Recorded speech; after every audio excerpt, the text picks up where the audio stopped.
My name's Kale, and this is Jenna, my wife. Um, we we prepared for this trip, I think, more mentally than physically because we've done some hiking like this before. But um, going from what you're used to at home to then getting put into an environment where there's temperature changes and the altitude and water sterilization and food preparation, a lot of things to think about. Um, it requires a constant kind of mental attention. So I'm not sure you really can prepare for a trip like this. I think you can think about it all you want, and you can go through similar experiences, but until you're here and you see what kind of challenges you encounter, it's hard to really actually prepare for those. For example, I brought the wrong sleeping bag, so I've been having to try to figure out other ways to stay warm.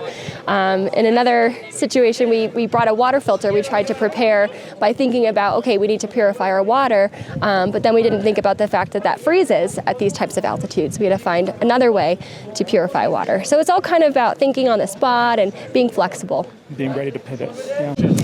Let's see, my expectations for the EBC trek. I knew I was going to be among other medical professionals, so I knew we were all going to be prepared from a medical standpoint, but I wasn't expecting how well prepared this group was. I've been really impressed with how they've been able to acclimatize us. In our previous treks, we were not well acclimatized, and it really makes a difference in how we feel and how we try to make it to the top.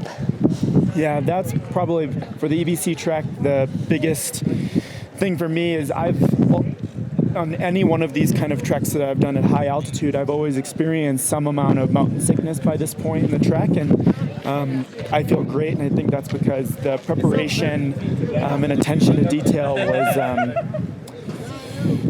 much better than we've experienced previously.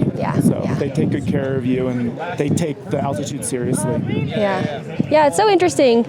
We read a lot about wilderness medicine in textbooks, but you really just can't truly understand it until you're in the wilderness for a prolonged period of time. And that really shows with our trip leaders. They've clearly been here and know what they're doing.